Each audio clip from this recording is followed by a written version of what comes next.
Hey there guys, what's going on? Good morning from Dhaka, Bangladesh. Today I'm doing series of videos and they're shorter videos rather, but I want to put 4 contents today because I have the energy. Not every day I feel the same. So, hopefully you'll enjoy the content. So this particular episode, I'm doing a list of fragrances which are called Forgotten Gems. This is how I'm gonna call them. The mic is okay. So these fragrances are not necessarily any season specific or, particular brand. They're from different brands. But when you started our fragrance journey, some of these fragrances are very, very hyped. Some of the fragrances are popular. People used to wear them. You could see people putting scent of the day. But due to maybe discontinuation or due to many new releases, they are not as much talked about in groups or at least being raved for. Okay, so yeah, I just want to remind you some of the good old fragrances you can get, and they are much better value or fragrances compared to what's being released. Let's go one by one. You'll see what I mean. First fragrance, do you remember this one? Perialism M. Coach Rob 619 called this Perialism for yummy, So this fragrance is known to be a dupe of Chanel Allure, original Allure. That fragrance is now around $200, okay, in Bangladesh. I love that fragrance with the peach opening, and it goes a little bit like a spicy, woody, masculine fragrance. Very beautiful, very like signature scent worthy on the best perfumes for men. But you see the price point of that? If you look for an alternative, this is kind of like alternative, okay? Why is it kind of? Because this one is not exactly the same. This one has some additional notes like a cinnamon, and then I think there was a note of, I always forget that note, star anise, okay? Score. These two notes, and the kind of like a sweet opening, sweet spicy opening, that cinnamon is sweetened, okay? And this is a synthetic house, okay? I never found any Perialism perfume which smelled natural. This fragrance, I was not a big fan when I bought this, blind bought. I did not like the bottle. It looked cheap. This fragrance was cheap, okay? But after using it about this much, I understood what the fragrance is trying to do. You need to really have accurate taste, like not accurate taste, like wide range of taste and acceptability of things that you can actually appreciate, like spectrum of things.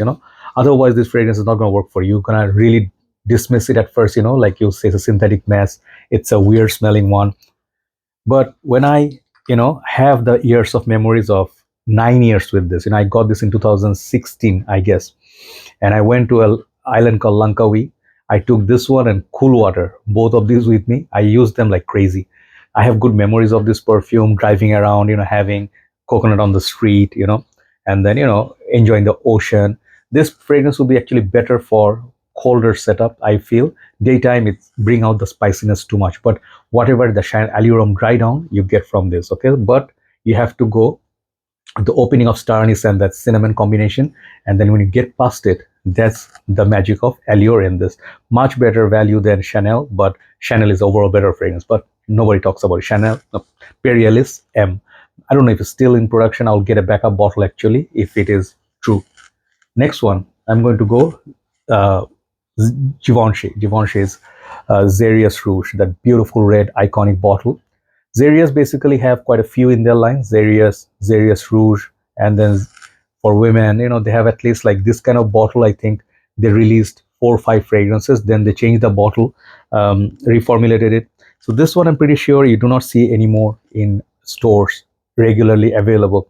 There's another fragrance called Givenchy's Gentleman, the old version with the yellow juice, similar kind of bottle, but this is a different juice. This is a sweet, how do I explain? This fragrance is a bit different. It's warm.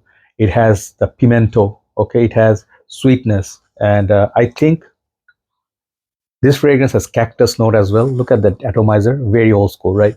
So this fragrance is not for everybody, especially if you're a fan of David of Hot Water and Azaro's Elixir, Azaro Puram Elixir. You should try this. Very high class scent for nighttime. There's a sandalwood note as well in the dry down.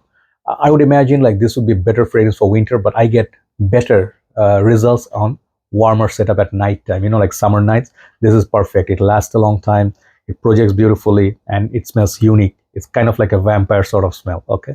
So Xeryus Rouge by Givenchy. I remember one time one guy said, why don't you show this fragrance no more? Isn't this your favorite fragrance? Yeah, I'm pretty sure if you saw this, you'll be happy. So going to the next one, it's, I think, the newest fragrance in my collection. I have this for now about a year, okay?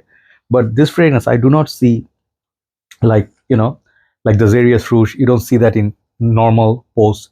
I also don't see this in normal posts like this one, Armani Eau Pour Homme, Dior Sauvage, and especially I'll just mention the one I have, Eau De Rochas or Eau De Rochas or Eau De Rojas, whatever, however you say it. I heard different versions. So this is a massive 200 ml bottle that I got. Very underrated house. Uh, this perfume, when it was released, I think this fragrance was as loved, as Dior Sauvage, and it's a similar scent profile. It got a lot of lemon, and then citron, all this beautiful kind of different type of citrus, and then followed by some, you can say maybe the similar way Eau Sauvage is like vetiver, oak moss, dry down, and very watery. Imagine the citruses are, floating in the water. This is what you get from this, kind of like fresh basil or something green note, herbaceous quality as well. Very masculine, very fresh. I get good performance from it for a freshie. This fragrance is forgotten. If you want a good quality citrus perfume, take a look at this. If you're bored of the more expensive ones, okay, Eau de Rochas or Rocas. Next one I'm going to go is one of my signature scents back in the days. I saw this bottle being discontinued, very hard to find. First time I got this, it was only $48 to $55 like that. I got like 3 bottles and that's it. This was the last bottle that I had, but now it costs $120 because of discontinuation. Narciso Rodriguez for him, Eau de Parfum or EDP. Okay, they have several versions of this. They do have Narciso Rodriguez for him EDT. This one, they have the Musk edition. Then they have the Blue Noir line, which similar looking bottle. The Noir line is a bit different. They do have different types, but what I loved about this is the uniqueness. This is animalic floral musk mixes with that iris. Okay, and I haven't smelled that many fragrances which has that combination. Just an amazing musk based perfume. It's just strictly, if you are not a big fan of musk, kind of like a spicy, musky, like powdery, like Dior Intense meets musk. Okay, this is what you get, and it's a very beast mode perfumer on me in winter. Love this fragrance, man. When I started the game 2015 16 ish, that time this was talked about a lot. People adored this. Okay, so those who miss it, to mention it. Narciso Rodriguez for him, EDP. Beautiful bottles. Okay, now we have 3 left. The number 3, I'll start with this perfume. And I am very sad to see it go. I think this is discontinued. Some people say it's not, but in my part of the world, I don't get it anymore in the market. Men Prive, okay? The, the younger cousin, or you can say sibling of Men OG.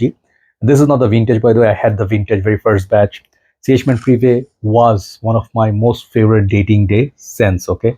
Whenever there's winter, I would wear this for the whiskey note, the pomelo, and then there's some, I think, leather, sugar, and then there was this other note of agave, perhaps. I'm not quite sure about that, but it's a very intoxicating scent, not toxic, okay?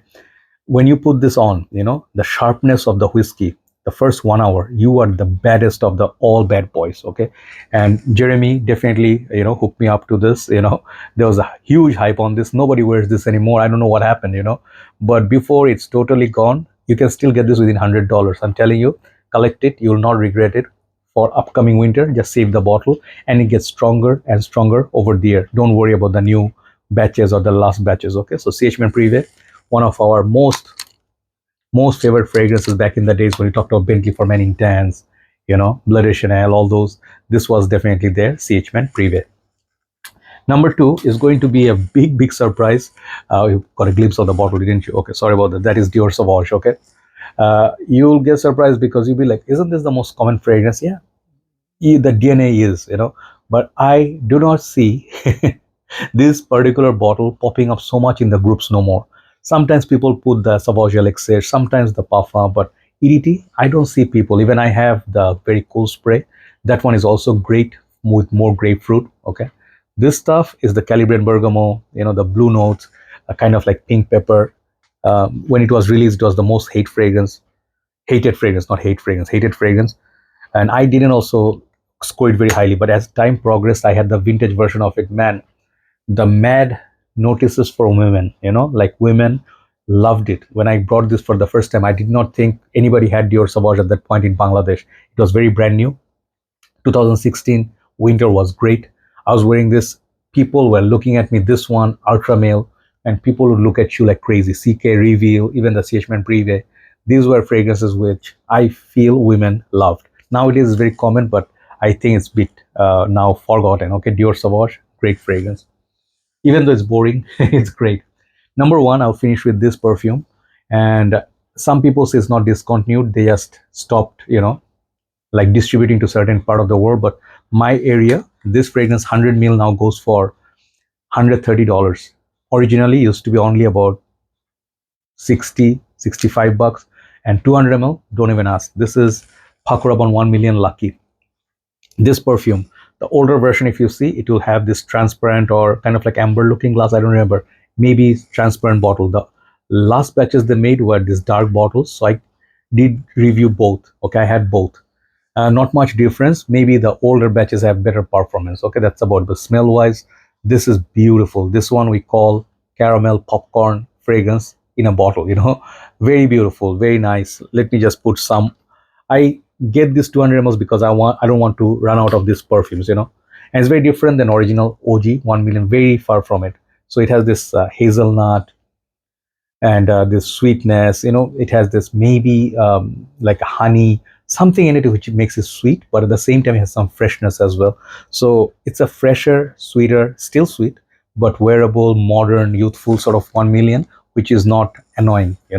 I rate this among top 3 flankers of 1 million. Okay, number 1, I would say 1 million absolutely gold. Second one was Prive. Third one is this one. Okay, I love many of the other ones. 1 million is my favorite line, but 1 million Lucky, if you don't have this or ran out of it, go and grab another bottle because this is so worth it. Popcorn, caramel popcorn in a bottle in the fragrance game. Those are the 7 fragrances I want to show today. Do let me know what you feel about them and what are the fragrances you think are forgotten, which are gems. Have a nice day. Thanks for watching. See you soon. Bye bye.